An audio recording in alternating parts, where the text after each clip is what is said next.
ይስጥልኝ እንደምናመሻችሁ ተከብራችሁ ተመልካቾቻችን 2 ሰዓት ሆኗል። ከኢትዮጵያ ቴሌቪዥን የ2 ሰዓት የ57 ዜናዎች ቀጥለዋል። አልጋነሽ ተካኔ አብራችሁ ቆዩ።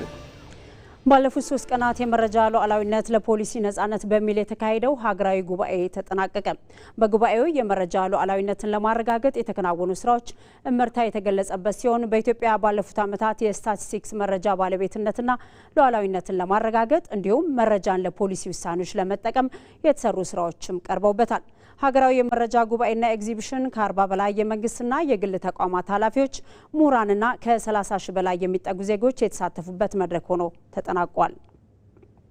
ጉባኤው በመሰረታዊነት ኢትዮጵያ ባለፉት ዓመታት የኢትዮጵያን ስታቲስቲካዊ ሉዓላዊነት ከማረጋገጥ አንጻር የተሰሩ ስራዎችን እንዲሁም ደግሞ መረጃን ለፖሊሲ ውሳኔና ለፖሊሲ አወጣጥ ከመጠቀም አንጻር የታዩ እመርታዎችን የታየበት ጉባኤ ነበረ።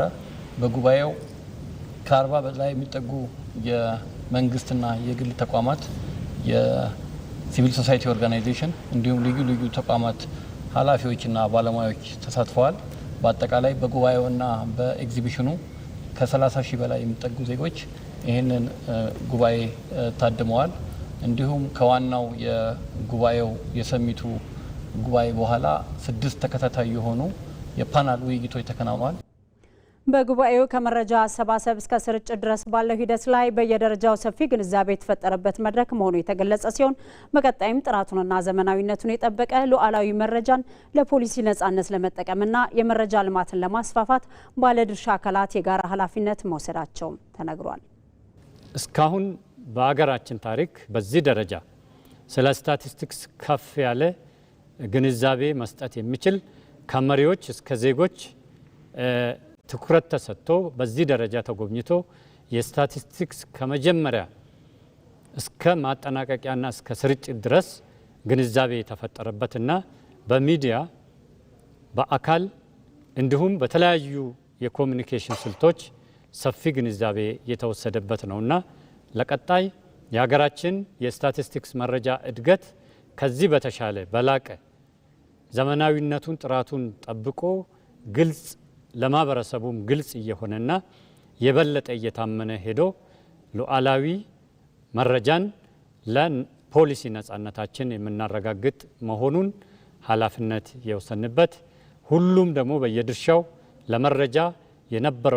ለመረጃው ልማት የነበረውን ኃላፊነትና ተሳታፊነት የበለጠ እንዲሰፋ ያደረግንበት ጥሩ ግንዛቤ የተወሰደበት ወቅትና አጋጣሚ ነው ብሎ መውሰድ ይቻላል።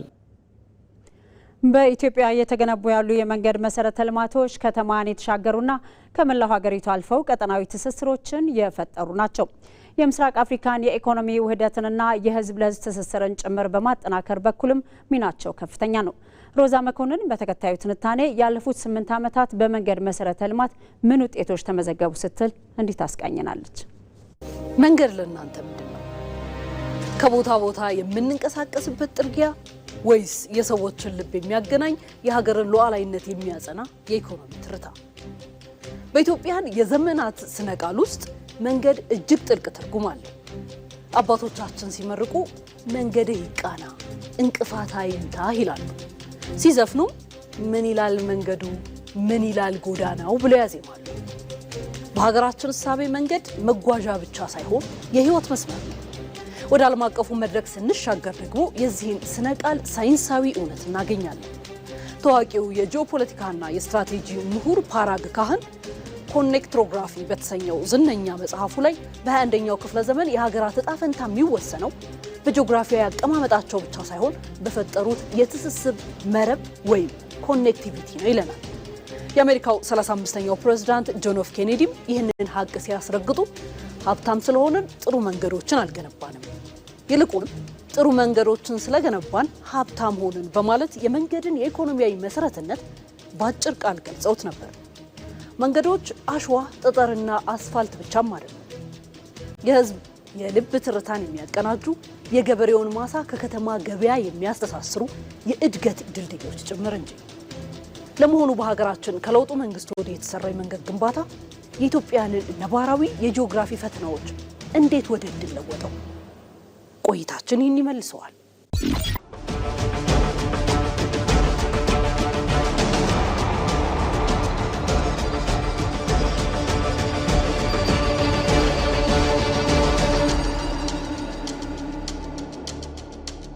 ታሪካችንን ወደ ኋላ መለስ ብለን ስንቃኝ ኢትዮጵያ በተፈጥሮ የታደለቻቸው ግዙፍ ተራሮችና ጥልቅ ሸለቆዎች ለዘመናት የውጭ ጠላትን ለመከላከል ምሽግ ሆነው ቢያገለግሉንም በሌላ በኩል ግን ወንድምን ከወንድም መንደርን ከመንደር የሚያርቁ የተፈጥሮ ግድግዳዎች ሆነው ቆይተዋል። ከ8 ዓመታት በፊት ሀገራችን የነበራት የመንገድ ትስስር ከነበራት ማህበራዊና ኢኮኖሚያዊ የእድገት ፍላጎት እንዲሁም ካላት የህዝብ ብዛት አንጻር እጅግ ውስን ነበር። ነገር ግን ጠቅላይ ሚኒስትር አብይ አህመድ ወደ መሪነት ከመጡበት ጊዜ ጀምሮ ይህ ትርክት ተቀይሯል። መንገዶችን በተመለከተ ያላቸው እሳቤ ከመደመር ፍልስፍና ጋር በቀጥታ የተቆራኘ ነው። ጠቅላይ ሚኒስትሩ እንዲህ ይላሉ። መንገድ መገንባት ማለት ርቀትን ማጥበብ ብቻ ሳይሆን የሰዎችን ልብ ማገናኘት፣ ወንድማማችነትን ማጽናትና ኢኮኖሚያዊ አቅሞቻችንን አስተባብረን ወይም ደምረን ወደ ብልጽግና መገስገስ ማለት ነው። ይህ እሳቤ የኢትዮጵያን መንገዶች አስተዳደርን ተቋማዊ ሪፎርም በማድረግ ተራራውን ሰንጥቆ ሸለቆውን ሞልቶ ዘመናዊ የፌዴራል መንገድ መረብን በሀገራችን እንዲዘረጋ ብርቱ አቅም ሆኖታል። ባለፉት 8 ዓመታት ውስጥ የተሰሩት የመንገድ ስራዎች እንደተለመደው ከተማ ተኮር ብቻ አይደሉም። ይልቁንም ሀገራዊ፣ ቀጠናዊና ዓለም አቀፋዊ ትስስር በመፍጠር ኢትዮጵያን የአፍሪካ የንግድና ኢንዱስትሪ ማዕከል የማድረግ ርዕይ አካላት ናቸው። ከጅቡቲ እስከ ኬንያና ከደቡብ ሱዳን ጋር የተደረጉ ግዙፍ ፕሮጀክቶች ኢትዮጵያን ከቀጠናው ሀገራት ጋር የማስተሳሰርና የመንገድ ኢኮኖሚ ተጽዕኖ ማመላከቻ ለመሆኑ ማስረጃ አይፈልግም።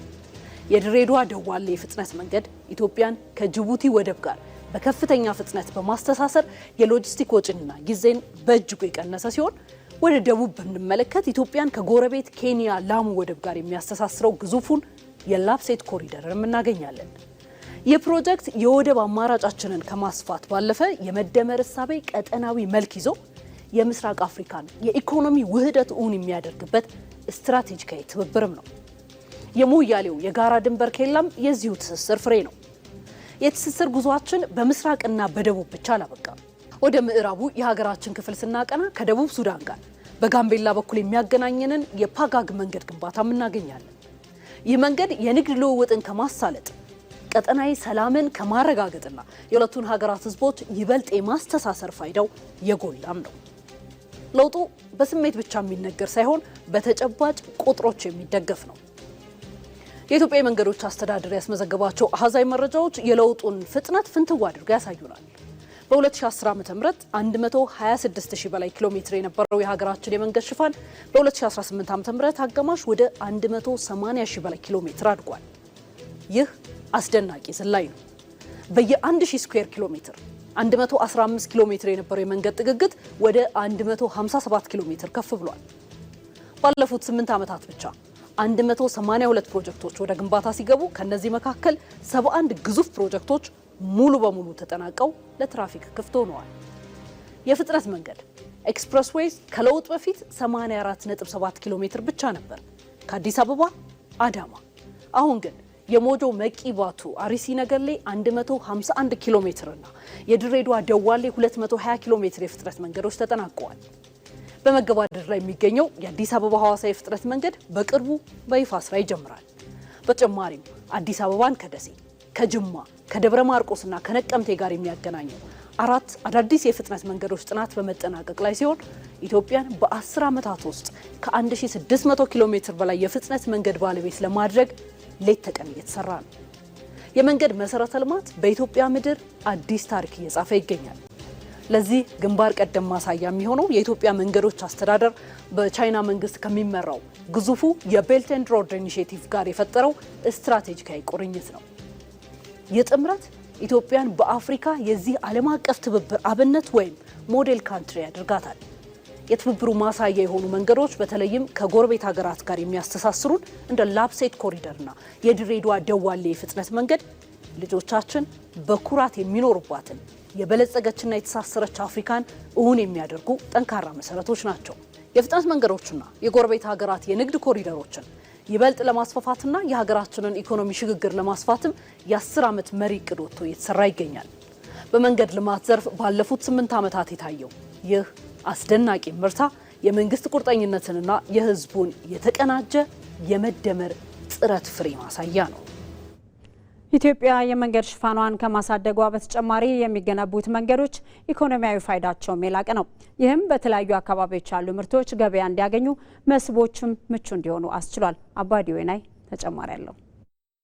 ከፍተኛ የቱሪዝም ጸጋ ካላቸው ስፍራዎች የባሌ ዞን ተጠቃሽ ነው። ዞኑ የሶፍ ዑመር ዋሻን ጨምሮ የጎብኚዎችን ቀልብን የሚገዙ ውብ መስህቦች በውስጡ ይዟል። ታዲያ በዞኑ አስፈላጊ የመንገድ መሰረተ ልማት ሳይሟላ መቆየቱ ለዓመታት ይህ ሀብት ከተጠቃሚው ጋር እንዳይገናኝ እንቅፋት ሆኖበት ቆይቷል። አሁን ላይ ግንባታው እየተጠናቀቀ የሚገኘው የባሌ ሮቤ ጎሮ ሶፍ ዑመር ጊኒር መገንጠያ የመንገድ ፕሮጀክት አካባቢው ያለውን ውበት ይበልጥ የሚገልጥ ቱሪዝሙን ያነቃቃና አቅምን ወደ ኢኮኖሚ ለመቀየር በር የከፈተ ሆኗል። እንደ ባሌ ዞንም ይሁን እንደ ወረዳችን ሶፍ ዑመር ዋሻን ጨምሮ በርካታ የቱሪስት መዳረሻዎች ነው ያሉን። የቱሪዝም ሀብቶቻችንን በተለይም ሶፍ ዑመርን ለመጎብኘት ከሀገር ውስጥ ብሎም ከውጭ በርካታ ዜጎች ቢመጡም በመንገድ እጦት ቀላል የማይባሉት ግን ይመለሳሉ። ይህ መንገድ ከተሰራ እኛም ክልላችንም ሀገራችን ኢትዮጵያም ከሶፍ ዑመር ዋሻ ማግኘት የሚገባንን ጥቅም እንድናገኝ እድልን ይሰጠናል ብዬ አምናለሁ። ይህ አካባቢ ደግሞ እንደሚታወቀው በሰፋፊ የእርሻ ማሳዎች መካናይዝድ የሆኑ የእርሻ ፕሮጀክቶች የሚካሄዱበት ፕሮጀክት ሲሆን እንደ ስንዴ፣ ገብስ ያሉ እና የተለያዩ የቅባት እህሎች እዚህ መሀል ላይ ይመረታሉ። ስለዚህ ይህንን መንገድ ገንብቶ መጨረስ አንደኛ እዚህ መሀል የሚመረተውን የእርሻ ምርት ወደ መሀል ገበያ ለማድረስ እጅግ በጣም ወሳኝ ሚና ይጫወታል ማለት ነው።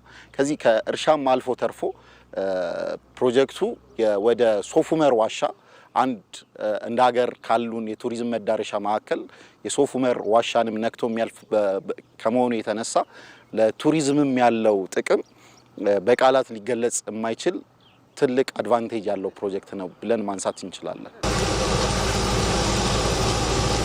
በተመሳሳይ በሌላኛው አቅጣጫ በኢትዮጵያ መንገዶች አስተዳደር እየተገነባ የሚገኘው ምስራቅ ሸዋ ስልጤና ሀላባ ዞኖችን የሚያገናኘው የቡልቡላ አላጌ መንገድ ፕሮጀክት ባራና ሚቶን ጨምሮ በርካታ አምራች አካባቢዎችን የሚያስተሳስር ነው። አካባቢው ከዚህ ቀደም አምርቶ ወደ ገበያ ለማውጣትና የሚገባውን ጥቅም ለማግኘት ይፈተን የነበረን አርሶ አደር ከማሳ ወደ ገበያ የሚያገናኝ ወሳኝ መንገድ ሆኖለታል።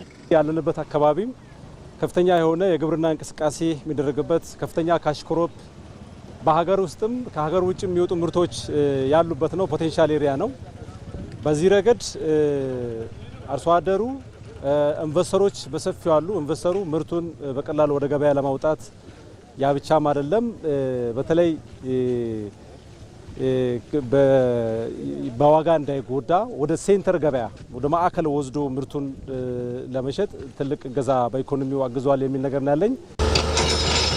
የመደመር መንግስት እነዚህን ጨምሮ ባለፉት 8 ዓመታት በሁሉም አቅጣጫዎች ከፍተኛ ኢኮኖሚያዊ ፋይዳ ያላቸው ከ53000 ኪሎ ሜትር በላይ መንገዶችን ገንብተዋል። መንገዶቹ ከስሜት ተሻግሮ ሀገራዊ የኢኮኖሚ ፋይዳና ዘላቂ የሀገርን ጥቅምን ያጤኑ መሆናቸው ደግሞ በአጭር ጊዜ እየታየ ባለው ውጤታማነታቸው የሚረጋገጥ ነው። በዚህም ምርቶች በፍጥነት ወደ ገበያ እንዲገቡ የመስህብ ተደራሽነት ያስፋፉና በምጣኔ ሀብት እድገት ላይ ጉልህ አሻራ ያሳርፉ ሆነዋል። አሁን ላይም አዲስ አበባን መነሻ ያደረጉ በሁሉም አቅጣጫዎች ተጨማሪ መንገዶች እየተሰሩ ይገኛል። ይህም የትራፊክ መጨናነቅን በማስቀረት የተሳለጠ ፍሰት እንዲኖር ያስችላል። ይህም ኢኮኖሚያዊ ጥቅሙ በቀላሉ የሚመዘን አይደለም። ከአዲስ አበባ መነሻ አድርጎ ወደ 5ቱም በሮች 100 ኪሎ ሜትር ወደ አዳማ ይታወቃል ሃይዌይ አለ። ለምሳሌ ወደ አምቦ የቀደመው መንገድ እንዳለ ሆኖ ሌላ መንትያ መንገድ እየሰራ ነው። ስንጨርስ አንዱ መሄጃ አንዱ መምጫ ይሆናል። መሃል ላይ ተክል ሃይዌይ እንለዋለን። ወደ ደብረ ብርሃን አንድ መንገድ እየጨመርን ነው። አንዱ መሄጃ አንዱ መምጫ ነው። ወደ ፊቼ ወደ ወሊሶም አለ በ5ቱ በር። ለምን አዲስ አበባን ማዕከል አድርጎ ከፍተኛ የትራፊክ መጨናነቅ ስላለ በእነዚህ አማራጭ መንገድ 100 ኪሎ ሜትር ሰርተን እነሱ ደግሞ ውጤት ሲያመጡ ደግሞ 100 እየጨመር ለማዳረስ ማለት ነው።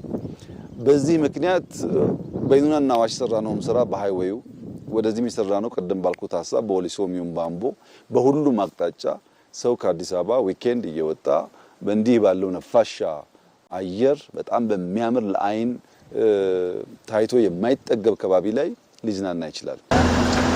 የኢትዮጵያ የመንገድ ሽፋን ከ8 ዓመታት በፊት ከነበረው 126000 ኪሎ ሜትር አሁን ላይ ከ180000 በላይ ማድረስ ተችሏል። ይህ ትርጉም ያለው የመንገድ ሽፋን ማደግ በተለያዩ ዘርፎች እያበረከተ ያለው ሚና የላቀ ነው።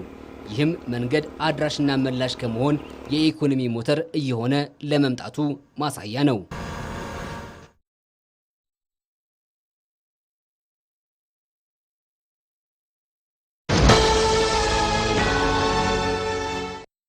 ለሁሉም እኩል የተሰጠ አንድ ጸጋ አለ፣ ጊዜ። የተሰጡትን በሚገባ የሚጠቀሙት ግን ጥቂቶች ናቸው። ዘመናዊነት ማለት ራስን ከዘመኑ ጋር ማራመድ እንጂ ሌላ አይደለም። የኢትዮጵያ ንግድ ባንክ 24 ሰዓት አገልግሎት የሚሰጥ ስማርት ቅርንጫፎችን ከፍቷል። ይህን ወሳኝ የባንክ አገልግሎት ምዕራፍ ከሚያስተዋውቁት ከመጀመሪያዎቹ መሃል መሆኔ ደስታ ይሰጠኛል። ደንበኞች በስራ ሰዓት ስራቸው ላይ ቆይተው ረጋ ብለው 24 ሰዓት ወደሚሰሩት ስማርት ቅርንጫፎቻችን መጥተው ፈጣን አገልግሎት ሲያገኙ እርካታቸውን ፊታቸው ላይ ያለው።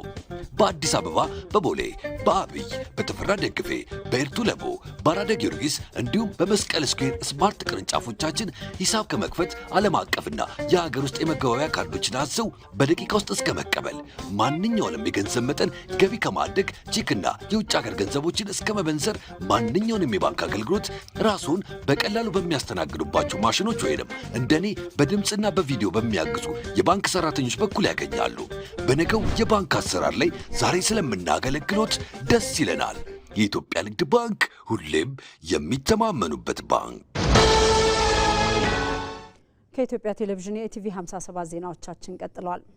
የአዲስ አበባ ከተማ ከንቲባ አዳነች አቤቤ 44 የመኖሪያ ቤቶችና ሱቆች ያሉትን ባለ 5 ወለል ህንፃ ለተጠቃሚዎች አስተላለፉ። በአዲስ ከተማ ክፍለ ከተማ ገብስተራ ተብሎ በሚጠራው አካባቢ በሚገኘው ቁጥር 3 የበጎነት መንደር የተገነባውን ዘመናዊ የመኖሪያ ህንፃ ከዚህ በፊት ለመኖር ምቹ ያልሆነ የተጎሳቆለ ገጽታ፣ በተደጋጋሚ በእሳት አደጋ የሚጠቃ ለአቅመ ደካማ እናቶች የማብሰያና የመጸዳጃ አገልግሎት አስቸጋሪ የነበረ መንደር ነበር። በዚሁ የበጎነት መንደር የዛሬውን ጨምሮ በአጠቃላይ 377 የመኖሪያ ቤቶች ያላቸው 5 ህንፃዎችን መገንባት የተቻለ ሲሆን ነዋሪዎቹ ከአስከፊ አኗኗር ተላቀው ክብራቸውን በሚመጥን መኖሪያ መንደር እንዲኖሩ መደረጋቸውን ከንቲባ አዳነች አቤቤ ተናግሯል።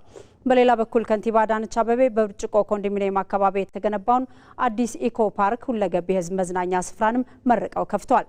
በ30 ሺህ ካሬ ሜትር ቦታ ላይ ያረፈውና ቆሻሻ ቦታ የነበረውን በአጭር ጊዜ ወደ ውብ መዝናኛ ስፍራነት መቀየር የተቻለበትም ነው።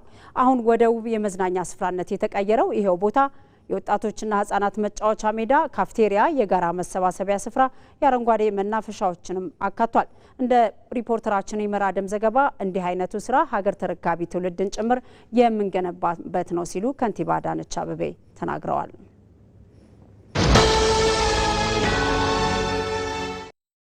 ተመልካቾቻችን ከጧት ጀምሮ ሲያስቡበት እንደቆየው ተሳክቶለት ከቢሮ ሾልኮ ቢወጣ ይመስላል። የሁሉም ተመልካችና ደጋፊ ጥያቄ ነው። አዎ እያታለለ ነው የሚወጣ ይመስላል። እያታለለ ነው አይደለም። አለቃው ወጥታለች። ምትይዞ ይመስላል። ያመለጠ ይመስላል። አሁንም እያታለለ ነው። እንደፈራ ነው።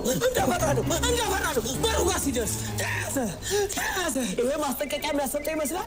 ቢጫ ካርድ ዕቃ ልግዛ በሚል ተልካሻ ምክንያት ከስራው ሊወጣ የነበረው የቢሮ ሰው ቢጫ ካርድ አይቷል። ቢጫ ካርድ። እሱስ ምን አስወጣው? እዛው ቢሮ እንዳለ አያስብ ነበር። ቢሮ እያለን ያልከው? አዎ፣ መቼም በዚህ ጊዜ ቴሌብር ማይጠቀም የለም። አዎ፣ ቴሌብር ላይ በሚገኘው ዘመን ገበያ የሚያስፈልገው ማንኛውንም አይነት ነገር ቢሮ ድረስ ሸምቶ በቀላሉ ማድረስ ይችላሉ እኮ። ታዳጊዎቻችን የዲጂታል ኢትዮጵያ ግብይት መዳረሻ በሆነው ዘመን ገበያ ውስጥ የገባ ይመስላል።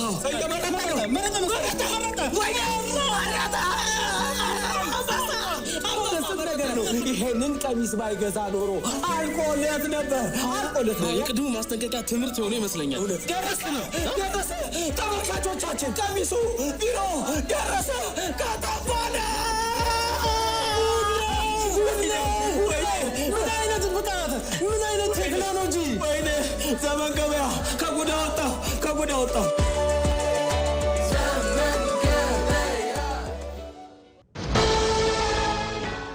በመጨረሻም የስፖርት ዘገባ አለን።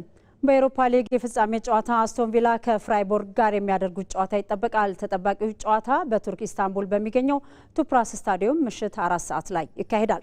የጀርመኑ ክለብ ፍራይቦርግና የእንግሊዙ ክለብ አስቶን ቪላ ሲገናኙ በታሪክ ለመጀመሪያ ጊዜያቸው ነው። ማንም ሳይጠብቀው ፍጻሜ የደረሰው ፍራይቦርግ ዋንጫ ለማንሳት የሚያስችል መድረክ ላይ ቀርቦ አያውቅም። አስቶን ቪላ በአንጻሩ በአውሮፓ ውድድሮች ላይ ለፍጻሜ ሲደርስ የዛሬው ለሁለተኛ ጊዜ እንደሆነ የታሪክ መዝገቡ ያሳያል። የአውሮፓ ሊግ ሊቅ የሚሰኙት የአስቶን ቪላው አሰልጣኝ ኡናይ ኡምሬ በውድድሩ 6ኛ የፍጻሜ ጨዋታቸውን የመሩ ሲሆን ከዚህ ቀደም ካደረጓቸው 5 የፍጻሜ ጨዋታዎች በ4ቱ ድል አድርገዋል። ተመልካቾቻችን ከኢትዮጵያ ቴሌቪዥን ሲተላለፍ የነበረው የረቡዕ ምሽት የኢቲቪ 57 ዜናችን በዚህ መልኩ ተጠናቋል። አልጋነሽ ተካ ዜናዎቹን እያቀረብኩ ከእናንተ ጋር ቆይታ አድርጌያለሁ። ስለተከታተላችሁ